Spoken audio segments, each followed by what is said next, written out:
बंगाल चुनाव में ऐतिहासिक जीत के बाद बीजेपी अब अपने सबसे अगले बड़े मिशन की तैयारी में जुट चुकी है। वो मिशन है उत्तर प्रदेश विधानसभा चुनाव 2027। लेकिन सवाल ये है, क्या बंगाल जैसा माहौल यूपी में बन पाएगा? क्या बीजेपी लगातार तीसरी बार यूपी में परचम लहरा पाएगी, या फिर 10 साल की सत्ता विरोधी लहर के चलते जनता बदलाव चाहती है?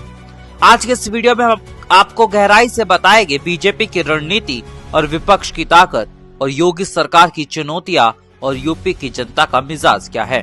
उत्तर प्रदेश सिर्फ एक राज्य नहीं है, बल्कि देश की राजनीति का केंद्र है।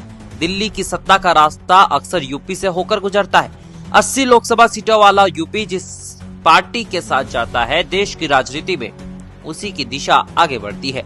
इसीलिए बीजेपी के लिए यूपी 2027 का चुनाव जीतना बेहद जरूरी है और ये मान प्रतिष्ठा की लड़ाई बन चुकी है। अब सबसे पहले बात करते हैं बीजेपी की सबसे बड़ी ताकत की।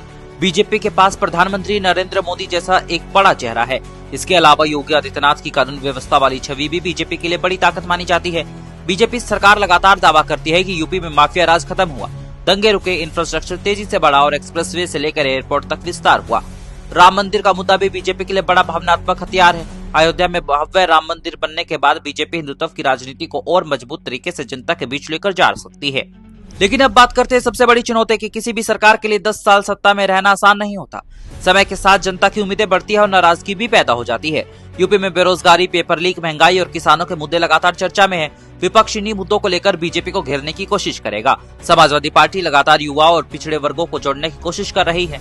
अखिलेश यादव खुद को बीजेपी के सबसे बड़े विकल्प के रूप में पेश कर रहे हैं। आपको बता दें, समाजवादी पार्टी और कांग्रेस का उत्तर प्रदेश में गठबंधन है। अब सवाल यह है कि अखिलेश यादव की रणनीति क्या होगी। देखिए, 2024 के लोकसभा चुनावों में समाजवादी पार्टी और कांग्रेस के गठबंधन ने काफी अच्छा प्रदर्शन किया था। 80 में से 43 सीटें जीतकर अखिलेश यादव का आत्मविश्वास बढ़ा है। वो लगातार पीडीए यानी पिछड़ा, दलित और अल्पसंख्यक समीकरण की बात कर रहे हैं। अखिलेश जानते हैं कि अगर जातीय समीकरण सही बैठ गया तो बीजेपी की मुश्किलें बढ़ सकती है। लेकिन अगर बीजेपी भी इतनी आसानी से पीछे हटने वाली नहीं है, क्योंकि लोकसभा चुनावों में बंगाल हो या फिर महाराष्ट्र, दोनों राज्यों में बीजेपी को हार मिली थी। लेकिन विधानसभा चुनावों में बीजेपी ने प्रचंड बहुमत के साथ सरकार बनाई।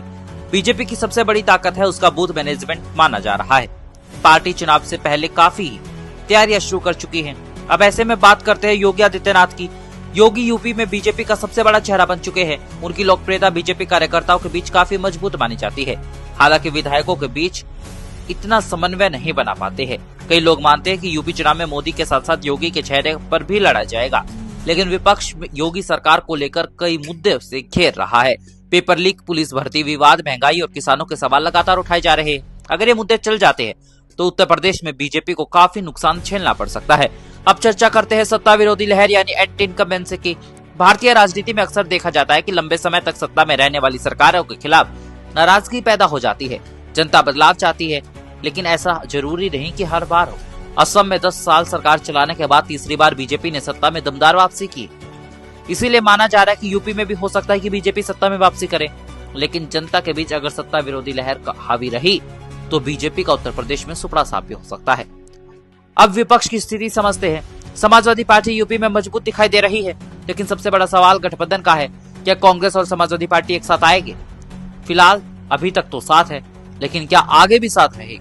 क्या विपक्ष एकजुट रहेगा? अगर विपक्ष बिखरा रहा तो बीजेपी को सीधा फायदा मिलेगा। अगर विपक्ष एक हुआ तो बीजेपी के लिए चुनाव मुश्किल हो सकता है। इस मुद्दे पर आप क्या सोचते हैं? यूपी में क्या होने वाला है? क्या अखिलेश यादव बीजेपी की राह में रोड़ा बन पाएगी? अगर वीडियो पसंद आए तो वीडियो को लाइक करें, शेयर करें और चैनल को अभी सब्सक्राइब करें। Bureau report, Hindustan 9 Uttar Pradesh.